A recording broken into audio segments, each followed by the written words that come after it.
Welcome back. Thanks for staying with us on South Africa Tonight with myself, Faith Mangope. While government has identified 6 universities at which the risk of contracting COVID-19 is high, Minister of Higher Education Blade Nzimande said these universities have not adequately resumed academic teaching and learning for a significant proportion of their student population since March, when the recess period actually started. So for more on this, we join now by University's SA CEO, Professor Ahmed Bawa, joins us now. Prof, thanks a lot for joining us this evening. Can we confirm these universities? I mean, the last time we checked, they were at 6. Have we added more to this list? Or are we still sitting with the likes of Mangope University of Technology, Vaal University, Sefako Makgato, University of Fort Hare, Walter Sisulu, as well as Central University of Technology in Bloemfontein?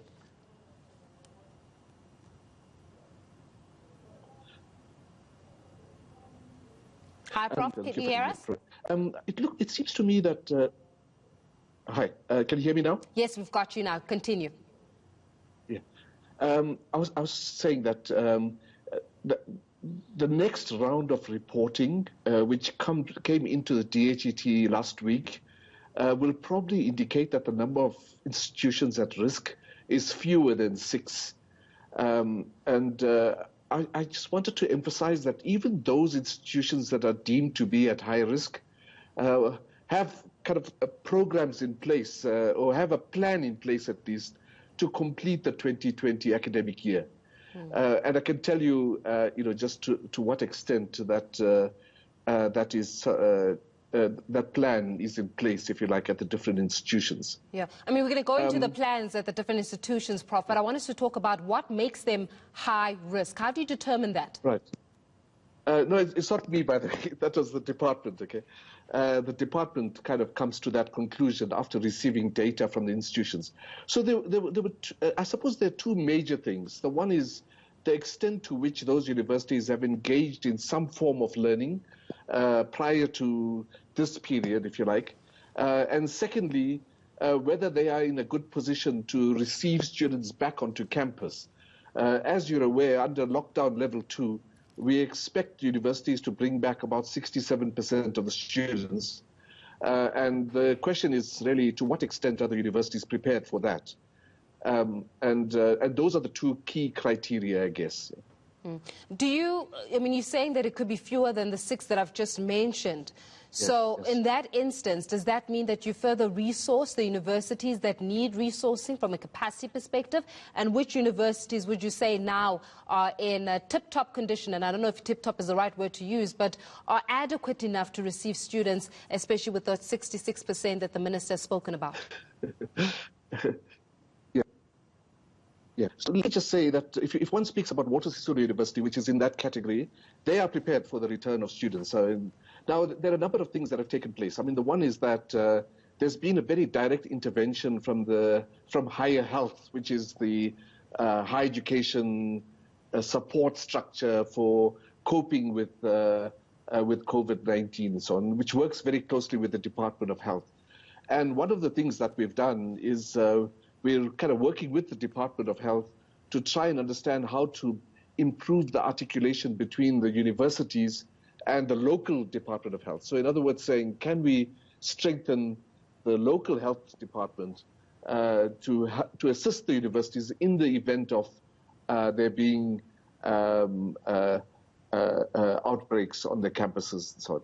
So that's the one initiative. The other initiative is really that universities that were at risk from the teaching and learning point of view will bring back students onto campus so that they can access the teaching and learning technologies and so on campus. So where it will be much easier to do because universities are all connected with broadband and they have wireless systems and so on. So those are the 2 major strategies, I would say. I mean, from the department's communication point of view, Prof, have they said when these universities will be resourced enough so that indeed they can be removed from this high-risk list? Yeah. So what I want to say is that if you take the universities that are in the high-risk list, even they have plans in place to be able to complete the academic year by March next year. So So it's really about saying, can we contain, when the students come back onto campus, which will be from next week onwards, can we be sure, or not can we be sure, but can we contain any outbreaks of COVID-19 on those campuses? And that's really the critical matter at this point. And clearly, there are risks associated with that, especially if we have kind of a rise in cases again. But if we take, for example, the Eastern Cape, Western Cape, KwaZulu-Natal, and the other provinces, I mean, what we are seeing is a very significant leveling of COVID-19 cases. So we are hoping, in fact, that there won't be new outbreaks, that the universities will be able to manage those outbreaks together with the local health departments. Yeah, I mean, it's definitely something that is worrisome, I can imagine, to students that actually attend those different universities. I mean, the likes of Mangosuthu, Val, Sefako Makgatho, University of Forte, for example, right? Minister says 66% may return to university campuses. They are denied a campus experience because they are deemed as high risk. I can imagine many of these students are saying, why take the risk of going back to school, especially if my university sits on this list? Yeah. So I think there are two issues here. The one is that, we know exactly how to prevent outbreaks, right? I mean, and we're seeing it in the broader public, if you like. I mean, it's wearing masks, social distancing, trying to ensure that surfaces are sanitized and all of that. So those public health steps, if you like, are well known. Now, the big question is, will we be able to get staff and students to rigorously take on board those public health initiatives, if you like? We know for a fact that, and this is proven all around the world, we know for a fact that if we follow those public health guidelines, that we'll prevent outbreaks. It's as simple as that. So what it does require, Faith, and I think that this is a very critical point that you're raising.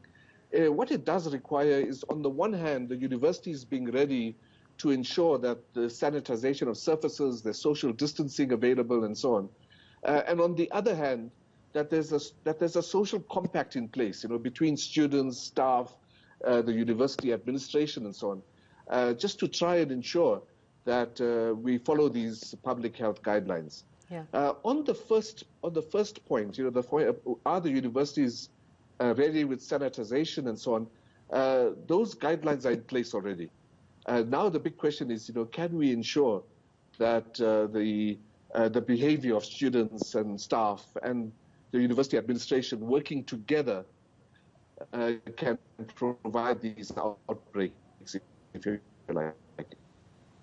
Unfortunately, Prof, we've run out of time, and it appears as though our signal is not doing too great for us. But thanks a lot for joining us and shedding some light in terms of what is being done to mitigate against these 6 universities that have been identified as high risk, particularly as students prepare to make their way back to universities.